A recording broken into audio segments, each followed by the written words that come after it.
चले।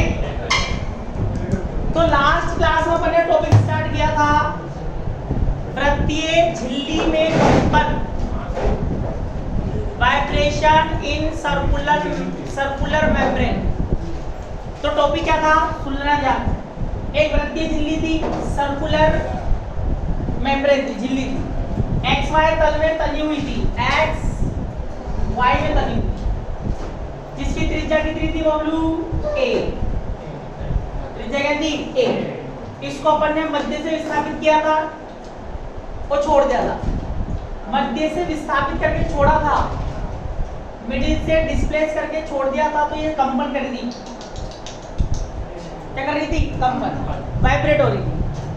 तो जब कंपन कर रही थी तो यहां से क्या चल रही थी, विक्षोभ, वाइब्रेशन, इसको क्या बोलते हैं, तरंग, वेव। ठीक है। तो अपन ने क्या देखा था कि जब ये कंपन करेगी तो किसका निर्माण करेगी, बेलन का। तरंग चल रही थी तो तरंग का समीकरण क्या होता है, डेल स्क्वायर साई। साई का यहाँ पर जो तरंग चलती है उसका विस्थापन, उसका डिस्प्लेसमेंट, साई की फॉर्म में लिया था। तरंग चल रही है तो तरंग का समीकरण del square psi 1/v square del square upon del v square, यही था। फिर अपन ने क्या देखा था कि ये जो साई है, यहाँ जो साई है, इसको अपन ने, बताओ ये क्या बना रहा था, बेलन बना रहा था। तो डेल स्क्वायर का मान लिया था अपन ने बेलन के रूप में, है ना, बेलन की फॉर्म में था। अब बताओ बेलन की फॉर्म में एक तो क्या आता है, आर, आर को क्या बना था अपन ने, रो, और ये क्या था, पाई, और ये क्या था, जेड, है ना। तो कल अपन ने इसका सॉल्यूशन निकाल लिया था पूरा डेरिवेशन करके। बताओ सॉल्यूशन क्या आया था, सॉल्यूशन आया था psi rho T, psi rho T C J naught केरो A sine omega T, A sine omega T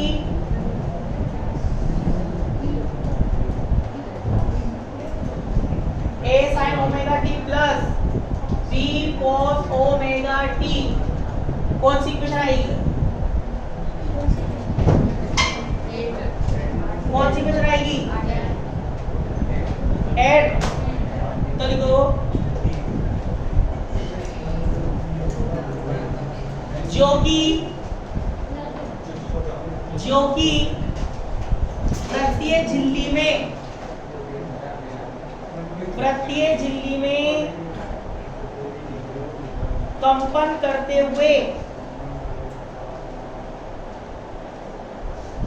वृत्तीय झिल्ली में कंपन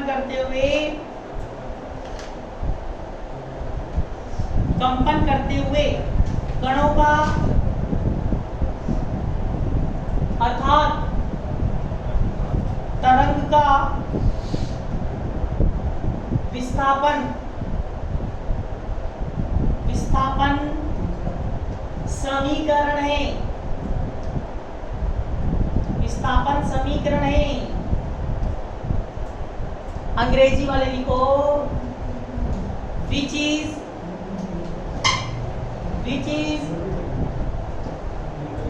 displacement equation of wave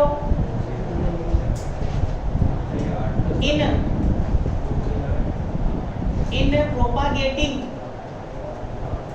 circular membrane,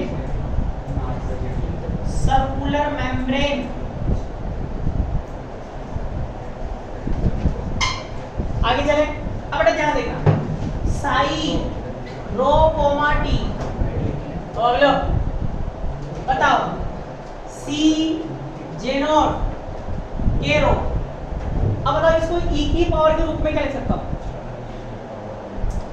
ई की पावर के रूप में क्या लिख सकता हूँ इसको, ई की पावर आयोटा, और टी, तो क्या लगा दूंगा ओमेगा टी प्लस माइनस एक कांस्टेंट भी आएगा, कांस्टेंट क्या मान लेता हूं, यहाँ पर ए भी कांस्टेंट है तो क्या मान लेता हूं डी मान लेता हूं, ए बी सी आ गया, क्या मान लेता हूं डी। तो इस इक्वेशन को मतलब इसको आप अपने इस रूप में लिख दिया। अब बताओ COD क्या है कांस्टेंट, इसको क्या मान लेता हूं नया constant COD A B C D क्या मान लेता हूं E J naught K rho upon K rho E की power plus minus iota omega T। अब तो यहाँ क्या होता है इस K का मान रखूं rho comma T E constant है J नॉट K का मान क्या था V ओमेगा अपॉन V, देखो omega upon V rho plus minus iota omega T. अब बेटा यहाँ क्या होता है ओमेगा क्या है, ओमेगा क्या है, ओमेगा आवृत्ति फ्रीक्वेंसी। तो जब तरंग चलती है तो क्या उसकी आवृत्ति एक ही रहती है क्या, तरंग अलग अलग आवृत्ति चलती है। तो यहाँ पर इसको ओमेगा के रूप में क्या मान ओमेगा एन, क्योंकि अलग अलग आवृत्ति है एन की फॉर्म में, इसको भी क्या लिखूंगा मैं ओमेगा एन। ये लिखो 1 2 3।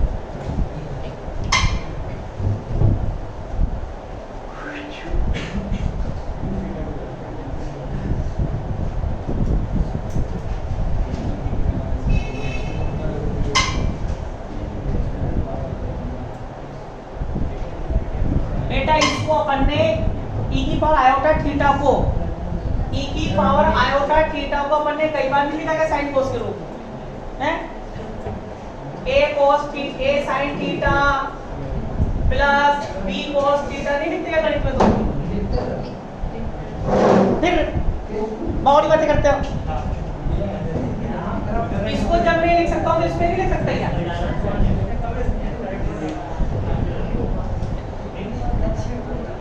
इसको मैंने लिख दिया, आगे क्या लगा दिया कांस्टेंट।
तो अगर वैसे तो यहाँ तक तो ये है सही, पर कभी कभी क्या होता है आपसे इसके आगे ही पूछ सकता है, 10 नंबर में आता है तो पूरा करके आना है आप।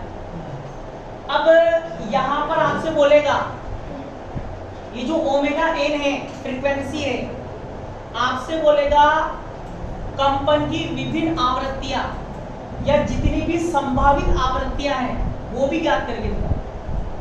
क्या ज्ञात करके दिखाओ? संभावित आवृत्तियां। यहाँ पर कौन कौन सी आवृत्ति होगी? जैसे अगर आपको याद हो फूरिये श्रेणी में, फूरिये सीरीज में आता ना y बराबर a नॉट, फिर क्या था a n, फिर क्या था साइन ओमेगा t, फिर क्या था अरे एक तो बताओ पूरे बबलू, यहाँ तो कुछ है ही नहीं, एग्जाम चलते खड़े। a1 sine omega t plus a2 sine 2 omega t, देखा पहली आवृत्ति ओमेगा, दूसरी 2 ओमेगा। कैसी तीसरी ली थी 1.5 ओमेगा नहीं ली थी, क्यों? क्योंकि ये होती नहीं है वहां पर, जो होती है वही आती है। संभावित एक ओमेगा टी क्या बीच के लिए थे क्या? नहीं, तो ऐसे हमको यहाँ बोल रहा है कि ओमेगा ए के कौन कौन से मान पॉसिबल हैं, संभावित मान निकालो ओमेगा के। किसके? ओमेगा के। जैसे यहाँ पर ओमेगा 2 ओमेगा था, 1.5 ओमेगा लिखा, तो यहाँ भी जो जो पॉसिबल है वो निकालो। तो लिखो अगर किसी का तो लिखो, फर्स्ट में डाल के लिखो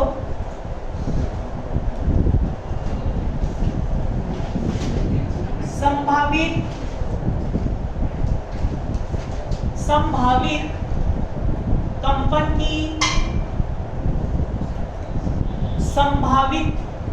कंपन की आवृत्तियां,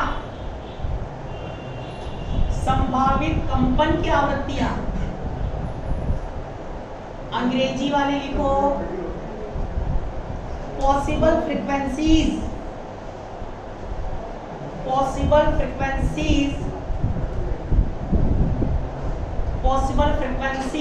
of vibrations,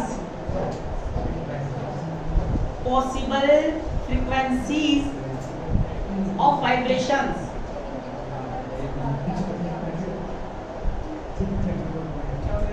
क्या हुआ?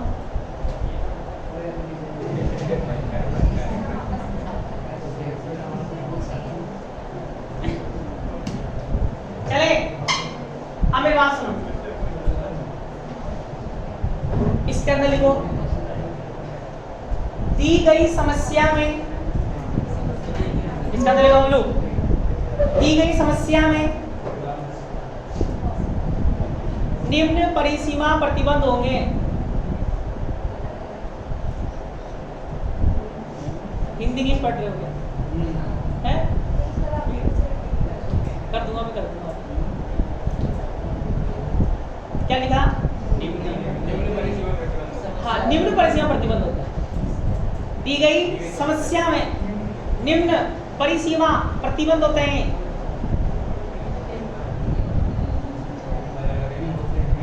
अब देखो अंग्रेजी लिखो बाउंड्री कंडीशन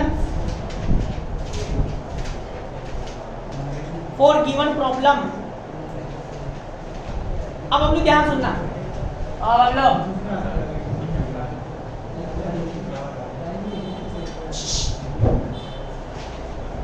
ये क्या थी? त्रिज्या थी ए। 3 परिसीमा प्रतिबंध है, यहाँ पर 3 बाउंड्री कंडीशन है। पहली रो बराबर 0 पर, मतलब यहाँ पर। अब बताओ यहाँ से विस्थापित करके छोड़ा तो बताओ साई रोटी क्या 0 के बराबर होगा क्या? स्थिर बुद्धि से सुनो मैं क्या कह रहा हूँ। रो बराबर 0 मतलब मध्य में, केंद्र पर। यहाँ से विस्थापित करके छोड़ा था अपन ने। अब बताओ जब यहाँ से विस्थापित करके छोड़ेंगे तो क्या साई मतलब विस्थापन इसका तरंग का क्या 0 होगा क्या? नहीं होगा, नॉट इक्वल टू 0। अरे बबलू ऐसे तरंग स्टार्ट होती है, कंपनी ऐसे स्टार्ट हो रहा है। दूसरा रो बराबर a पर मतलब किनारों पर, कहां पर? अटी। बताओ पर साई रोटी कितना होगा? 0। भाई कंपनी यहाँ से स्टार्ट हुए, वाइब्रेशन यहाँ स्टार्ट हो यहाँ खत्म, तो क्या आएगा? थर्ड नंबर t बराबर 0 पर, t बराबर 0 का मतलब क्या होता है? प्रारंभ, स्टार्टिंग। तो t बराबर 0 पर कंपन 0 होंगे क्या? नहीं। तो क्या मान लेता हूँ?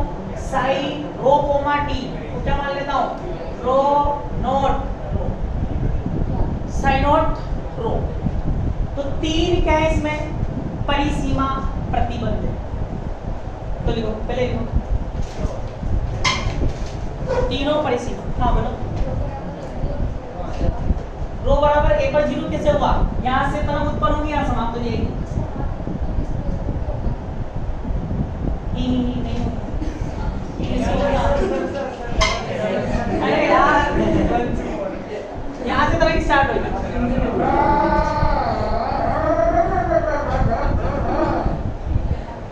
विस्थापन 0। अभी मैं बोल रहा हूँ, मैं बोल रहा हूँ सबसे ज्यादा कणों का विस्थापन कहाँ है? मेरे मुंह के पास, ये सबका विस्थापन है। क्या हुआ? वो तो अधिकतम विस्थापन है।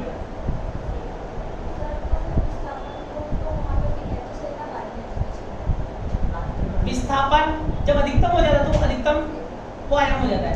तो एक आयाम की एक स्थिति होती है, बस स्टार्टिंग वाली जो स्थिति होगी ना वो आयाम होगी, बाकी सब क्या होंगे? विस्थापन होगी। अब मैं बोल रहा हूँ तो मेरे मुंह के आसपास विस्थापन ज्यादा है। अब वहां चल जाओ तुम बाहर मंदिर के पास, बेटा मेरे पास वहां जाइए, तो वहां पर विस्थापन कितना हो गया? 0। तो ऐसे यहाँ से विस्थापन स्टार्ट हुआ, वाइब्रेशन स्टार्ट हुआ, यहाँ कितना हो गया? 0। तो रो बराबर ए पर कितना है? सी।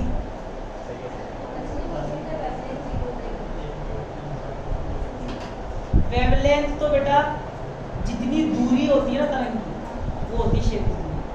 अब मान लो तरंग वहां तक जा रही है, तरंग वहां तक जा रही है, मतलब वेवलेंथ तो है पर कण में ऊर्जा ही नहीं है, तो विस्थापन 0 होगा ना, वेवलेंथ का 0। अरे यार ये वेवलेंथ है, वेवलेंथ 0 होने का मतलब क्या है? ये होगी वेवलेंथ 0, यहीं पर वेवलेंथ 0 है, ये वेवलेंथ 0 है, तो क्या विस्थापन 0 है? नहीं है ना, तो नहीं बोल सकते यहाँ पर ऊर्जा 0 है, एनर्जी 0।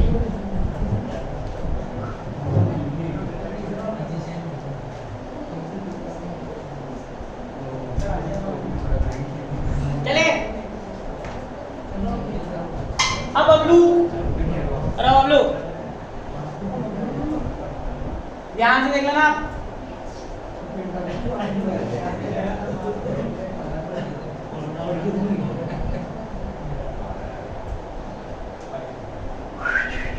सुनो ध्यान से, अब मैं ले रहा हूं रो बराबर ए पर,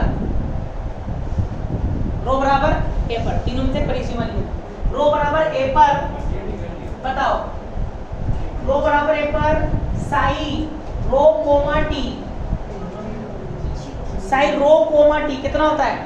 0। ये कौन सी इक्वेशन आई थी?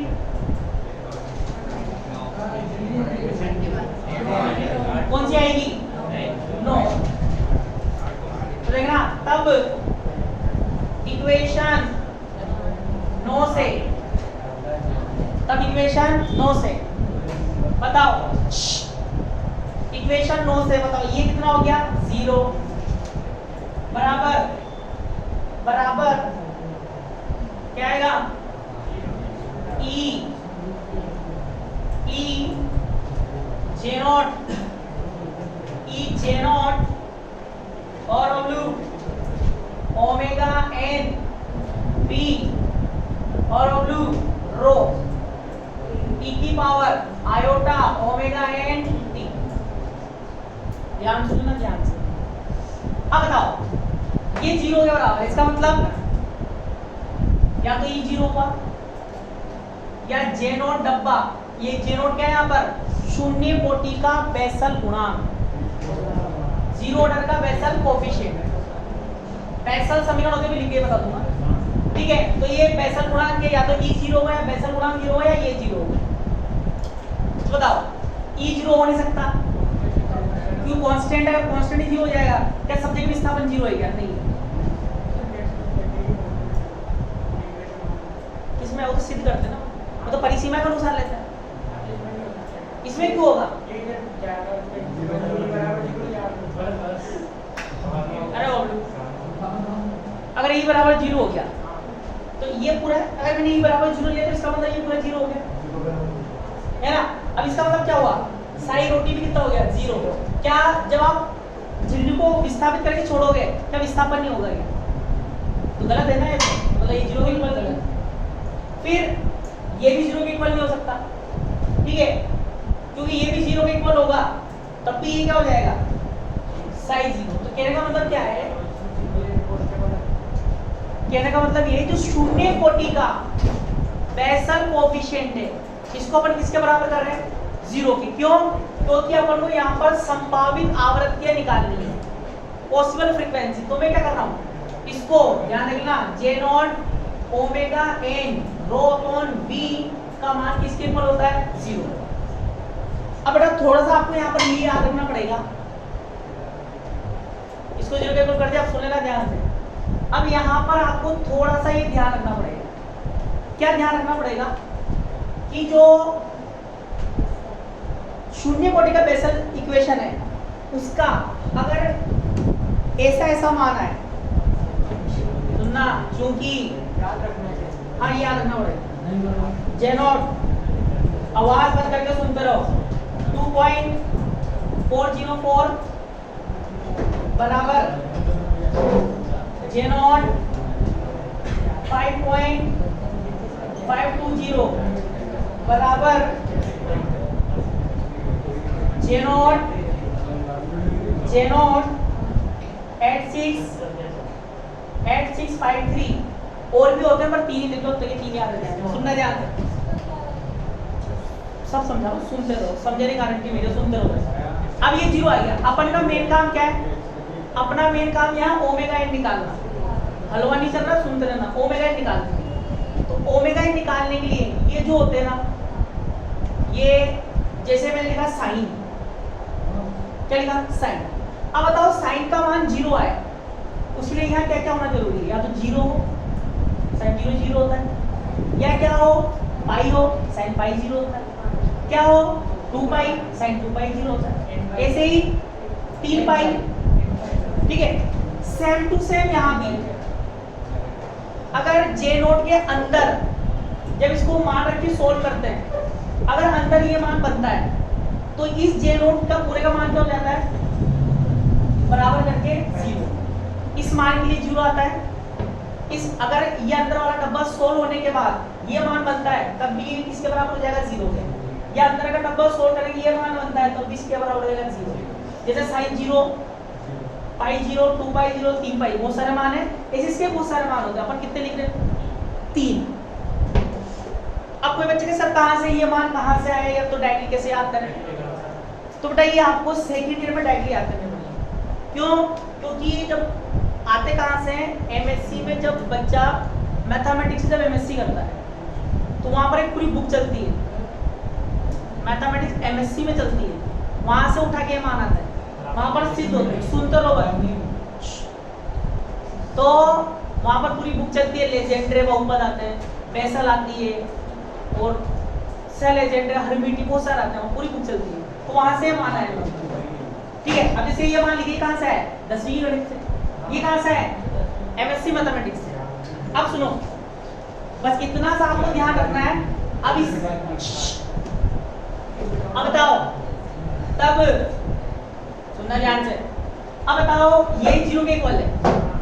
अब बताओ ओमेगा एन के क्या क्या मान हो, जिसने मेरे बात ध्यान सुने हुए बता सकता है। ओमेगा एन का तो रो बराबर एन तो क्या है? ए, यहाँ भी क्या आएगा? ए, क्योंकि रो बराबर क्या है? ए। अब सुनते रहना। अब बताओ ओमेगा एन के क्या मान हो जिसके लिए 0 हो जाए? ओमेगा का क्या मान हो? ओमेगा का मान क्या मान हो जिसके लिए 0 हो जाए?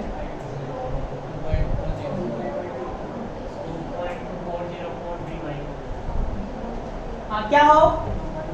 2.404 V बाई ये हो जाए।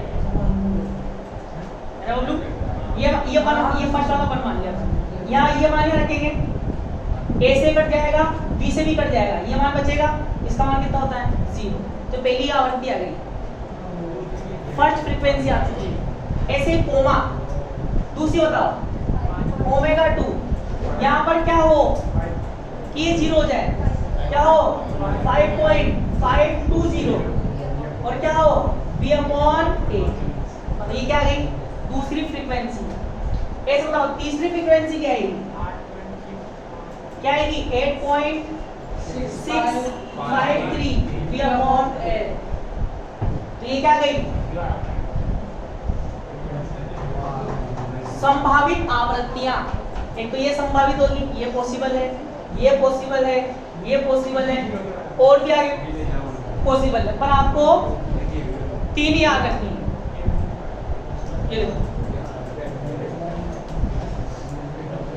क्या हुआ सर ये आपने 0 के बराबर करा ना, हाँ J not W N P, तो ये भी तो 0 हो जाएगा। मतलब जो है ना बेटा उसी को 0 के बराबर कर रहे हैं, ये नहीं है ये नहीं है, ये 0 के बराबर हो सकता है या होता है, तो 0 बराबर कर दिया, जो नहीं है उसको कैसे करेंगे भाई मेरी बात सुन, जो है उसको तो 0 बराबर कर रहा है। अभी ई का मान निकालने का बताऊंगा तुम्हें, ई का मान भी निकालूंगा तो वो 0 के बराबर आएगा ही, तो 0 बराबर क्यों करो जबरदस्ती,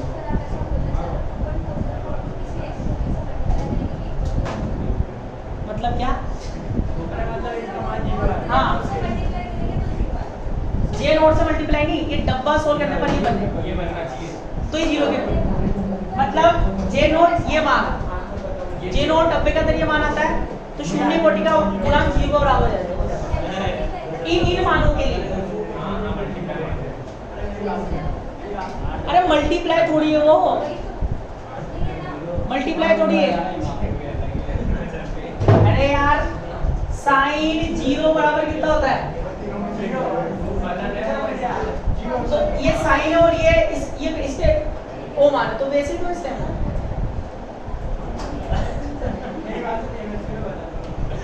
हमें बात सुनो, फिर तुम्हें साइन इंटू 0 ऐसे लिखो, साइन 0 को इसके साथ ही है ना,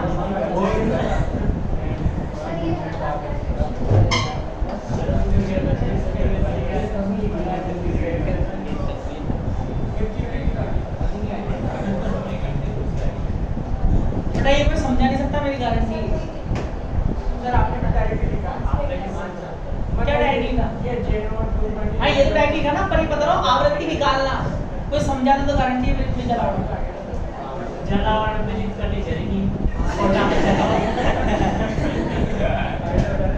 हाँ सर, अब पर बता रहा हूँ अकेला चला जा रहेगा क्यों, ओके समझेगा सर, मैं समझाऊंगा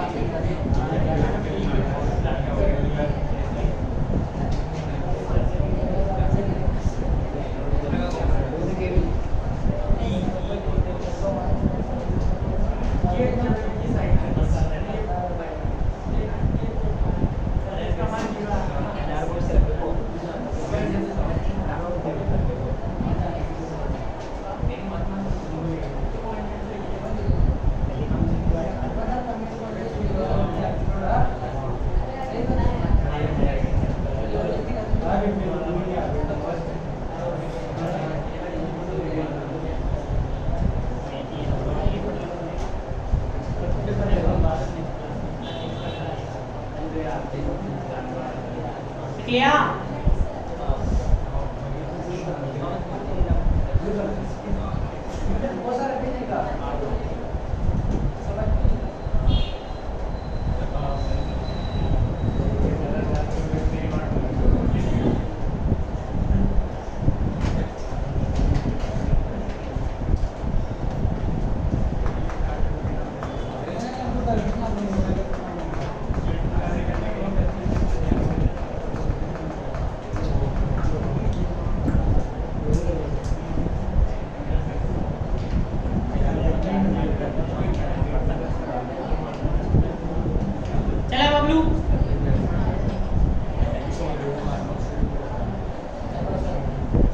अब लिखो, अब सुनो, ये तो अपने आवृत्तियां तो निकाली, अब आपसे कहेगा कि ये जो ई कांस्टेंट है, कांस्टेंट ई का मान भी निकाल के दिखाओ, ई का मान भी निकाल देंगे,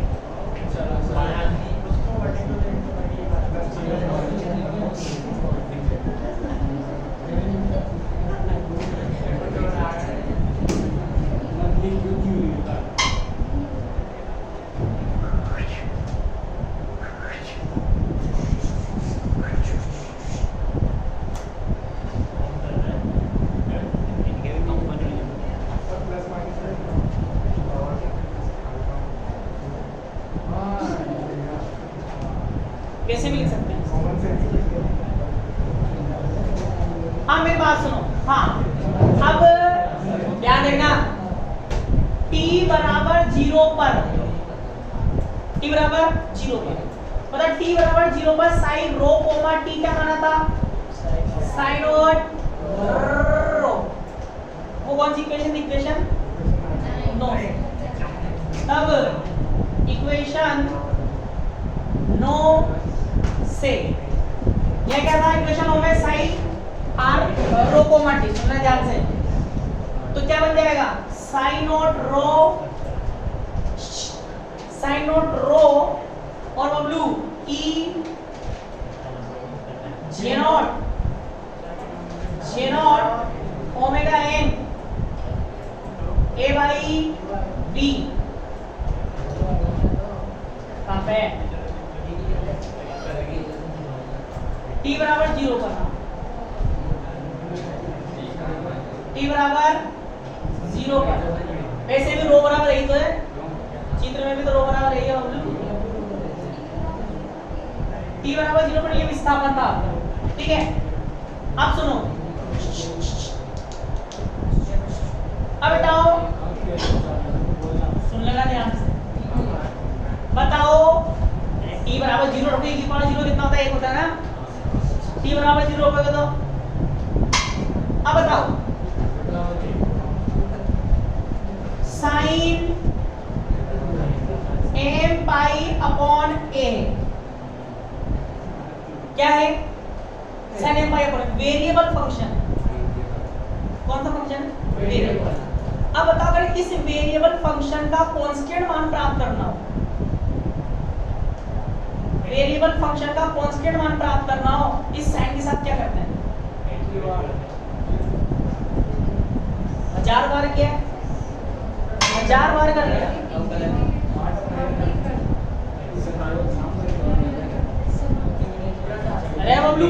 अरे बबलू इसी को इससे गुणा कर दो, क्या करना भी, ये तो करता है हर चीज में, साइन को साइन से गुणा कर दो, स्क्वायर हो जाता है, फिर 0 से 1 के बीच क्या कर दो, समाकलन, आंसर क्या आता है भाई, क्या इंटीग्रेशन स्क्वायर करके क्या होता है, ठीक है। तो याद रखना साइन वेरिएबल फंक्शन है, वेरिएबल फंक्शन को कांस्टेंट में चेंज करना हो तो उसी को उससे गुणा कर देते हैं और समाकलन कर देते हैं, कांस्टेंट माना जाता है। ऐसे ही यहां पर मैं बेसल समीकरण की एक शर्त का यूज कर रहा हूं, इसका एक शर्त का, तो याद है को पहले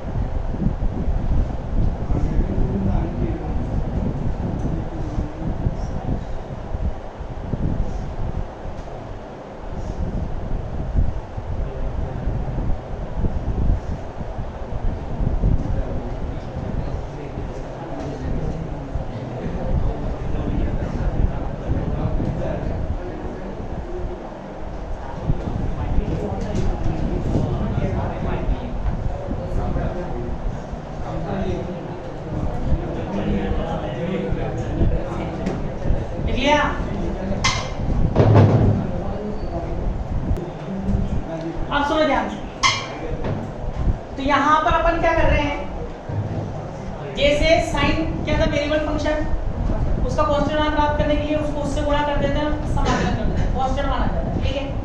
अब ऐसे बेटा यहां पर मैं क्या कर रहा हूं, बेसल का एक गुणधर्म होता है, प्रॉपर्टी है, जिसको काम में ले रहा हूं, क्या होती है, rho J naught omega N A by B है, इसका मान ज्ञात करना है, इसी को इससे गुणा करके J naught omega N A by B से गुणा करके डी रो, इसका क्या कर दो, समाकलन, तो इसका आंसर बनता है जैसे साइन स्क्वायर समाकलन 0 से a, तो आंसर क्या था a बाई 2, तो यहां बनता है a स्क्वायर अपॉन 2 j1 और Bablu omega n a by b, ये इसका सॉल्यूशन होता है।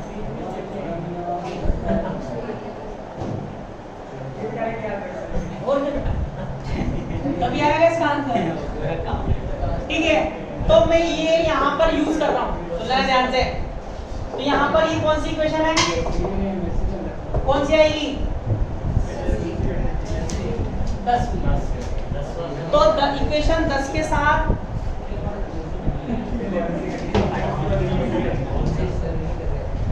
सही बात ये है नहीं, सही बात ये है कि है ना बच्चों को उतना ही पढ़ाओ जितना वो झेल सके, है ना? चाहे पेपर में आए या नहीं आए, बच्चे भी खुश, मास्टर भी खुश। बच्चे को लगता हो रहा सब समझ में आ रहा है, बढ़िया बढ़िया चीज चल रही है, और जो हमने पढ़ रखा है वही हमें हमारे काम आ रहा है, बहुत मस्त हो गया बच्चे। वो पढ़ाई का बीएससी कर रहे हो, यहाँ वही चीजें आएंगी जो नहीं पढ़ रही है। और तुमसे तो हमें क्या कर रहा हूँ,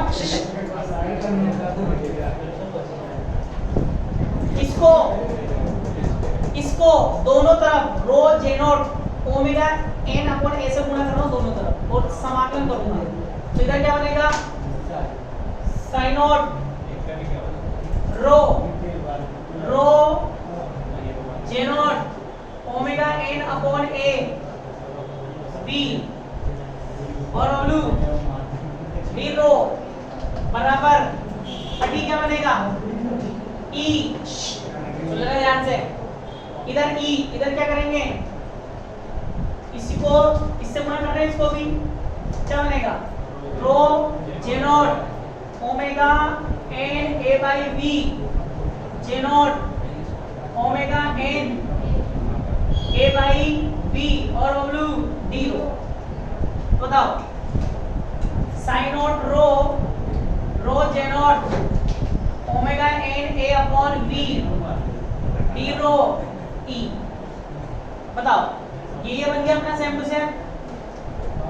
इसका सॉल्यूशन ये होता है, तो ये आपको याद रखना पड़ेगा a square upon 2 j1 omega n a upon b। अब यहाँ से आपको सिर्फ e का मान निकालना है और रखना भी नहीं है, बस निकाल के छोड़ देना है। e बराबर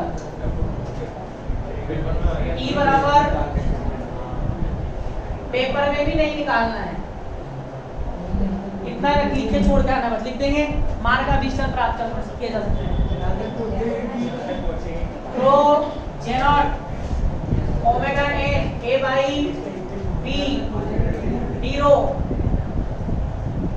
2 upon A square J1 omega N A upon. सामान्य बच्चा तो करने की भी सोचेगा, सामान्य बच्चा तो करने की भी सोचेगा।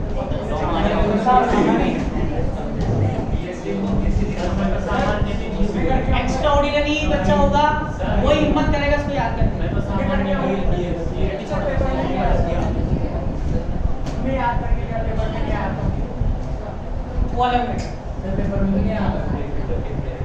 बेटा ये आता है 10 नंबर 100% लिमिट भी आई 0 से।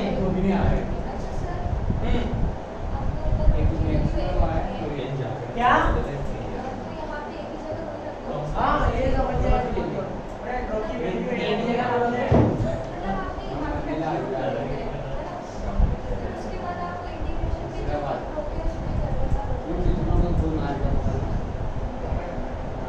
बेटा मेरी बात सुनो, मेरी बात जो हम सोच रहे हैं इसमें ऐसा कुछ भी नहीं है, इसके कॉन्सेप्ट अलग है, इस पर टॉपिक अलग है।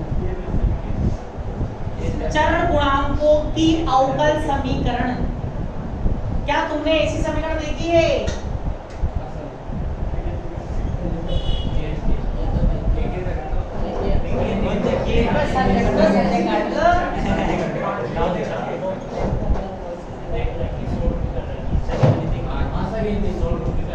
देख रही हो ना तो दिखा दो मुझे। तुम्हारे मैथ में 11 से लेकर आज तक इसमें अब सुनो x स्क्वायर का भाग लगाओ, सुनना ध्यान से, x स्क्वायर का भाग लगाओ।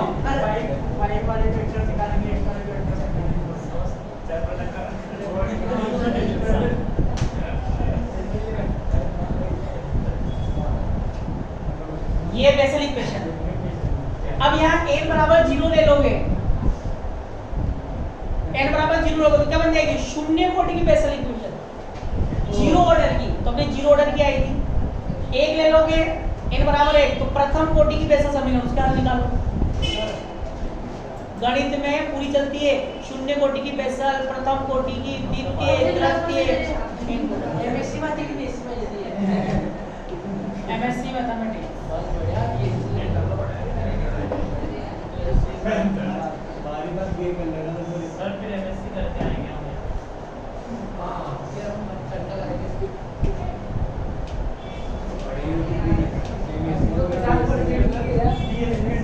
तुम्हारी बुद्धि भ्रष्ट है। बुद्धि ये सर, बुद्धि भी तुम कहाँ क्या बावड़े हो चुके हो? सर आप चार्टर पेज की लिखवा रहे हो ऑब्वियसली होंगे। बेटा अगर एग्जाम में आ गई और तुम्हें नोट्स में नहीं मिली, तुम्हारा मुझसे सबसे पहला शब्द ये होगा, हम मास्टर को कराएंगे। तुम पढ़ो या मत पढ़ो, तुम हालांकि पढ़ के नहीं जाओगे पर तुम्हें नोट्स में होना जरूरी है। तो तुम बदनाम करने में टाइम नहीं लगा।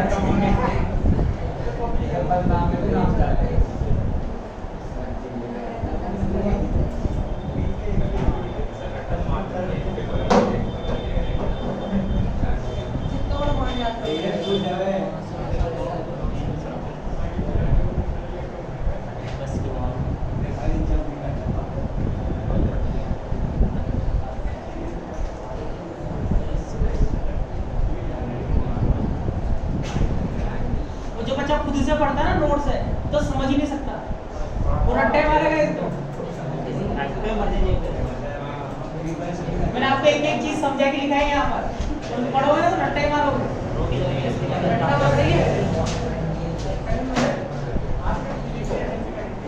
कैरियर पॉइंट्स है। हाँ उसमें आता है और उसमें इतना डिटेल में नहीं है, डिटेल की बात कर रहा हूँ। पीएचडी में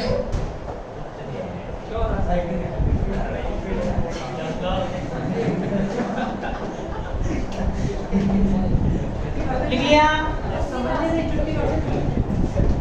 लिख लिया बबलू। समझने में छुट्टी हो गई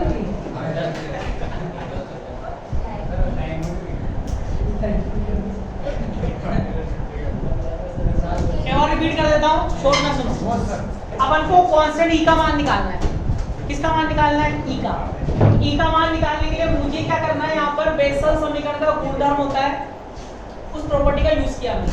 तो मैंने t बराबर 0 पर सीमा होती है अपनी बाउंड्री कंडीशन ली, t बराबर 0 पर साइन रो, t कितना होता है? साइन नोट रो। ठीक है, इक्वेशन 9 में रख दिया, साइन रो t क्या बन जाएगा? साइन नोट रो। और e वाला जो पद आता है t बराबर 0 है तो e की पावर 0 क्या हो जाएगा? 1 वो था बचाइए। अब मुझे इसमें e का मान निकालना है। जैसे मुझे साइन को चेंज करना पड़ता है, उसको उससे गुणा कर देते हैं। ऐसे मैंने क्या करा, मैं जानता था भाई इसका जो सॉल्यूशन होता है वो ये होता है, तो मैंने क्या करा कि इस इक्वेशन को इसमें कन्वर्ट किया। कैसे किया?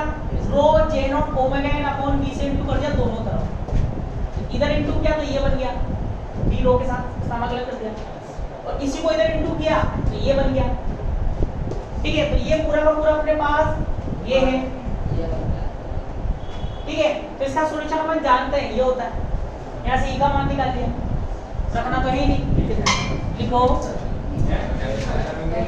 नोट डालो।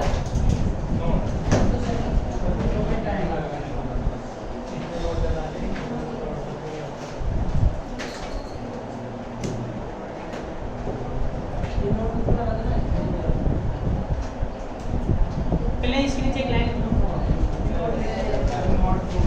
ई का मान समीकरण 9 में रखकर अभीष्ट हल, अभीष्ट मतलब इच्छा अनुसार अभीष्ट हल प्राप्त किए जा सकते हैं। अभीष्ट हल प्राप्त किए जा सकते हैं।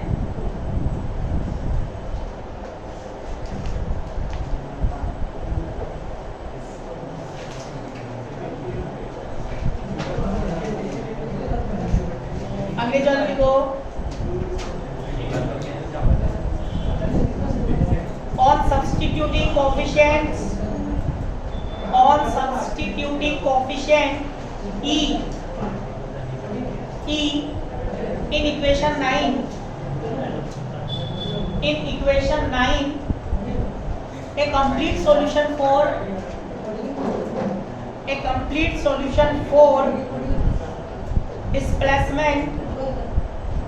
displacement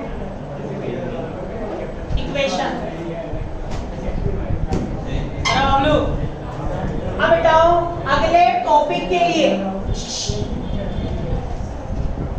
सुन लेना ध्यान से,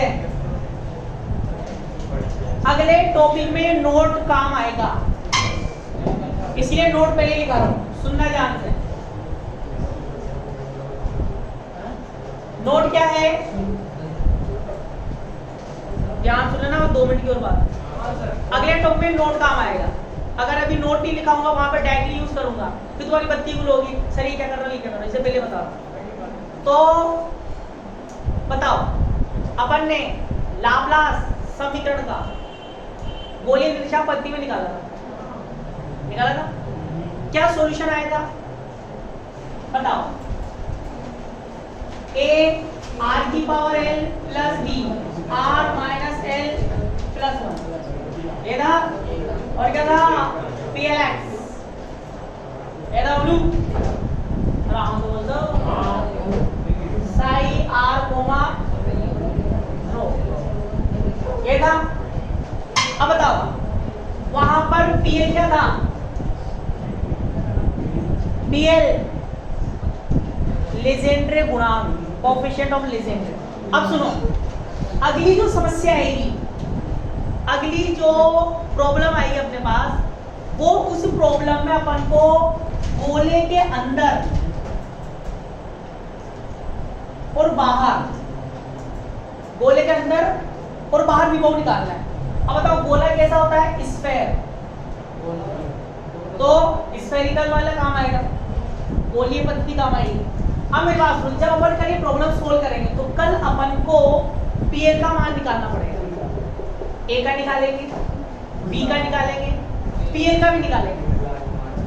तो पीएल की वैल्यू निकालने के लिए यहाँ पर आपको सुनना ध्यान है, ये पीएलएक्स है, जैसा अभी मैंने आपको बताया सेम कॉन्सेप्ट लगता है sin m pi upon ax। इसको अगर मुझे कांस्टेंट में कन्वर्ट करना है तो इसको इससे गुणा करूंगा, 0 से a के बीच समाकलन कर दूंगा, क्या आएगा a/2। Same to same concept यहां पे लगता है। px का मान निकालना चाहते हो तो pl-x से गुणा करते हैं, साथ में -1 से +1 के बीच क्या कर देते हैं, समाकलन। तो इसका मान बनता है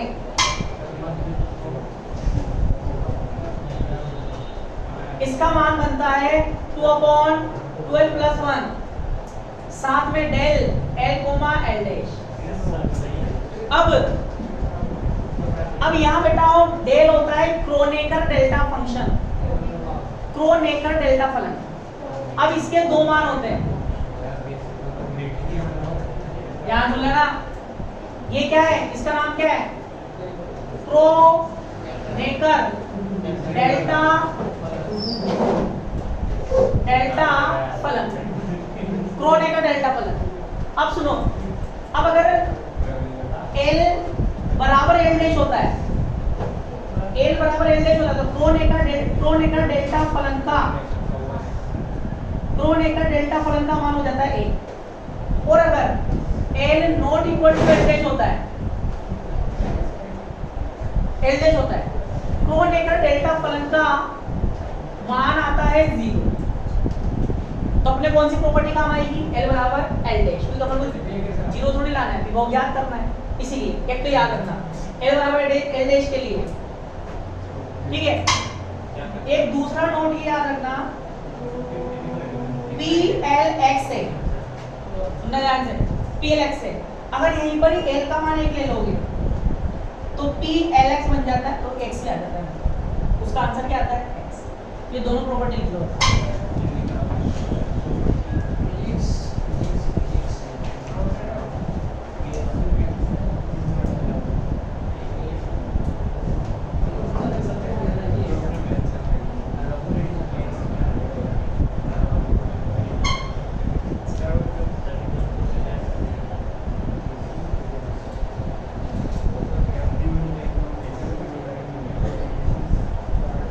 ये चल रही है एक्चुअल फिजिक्स।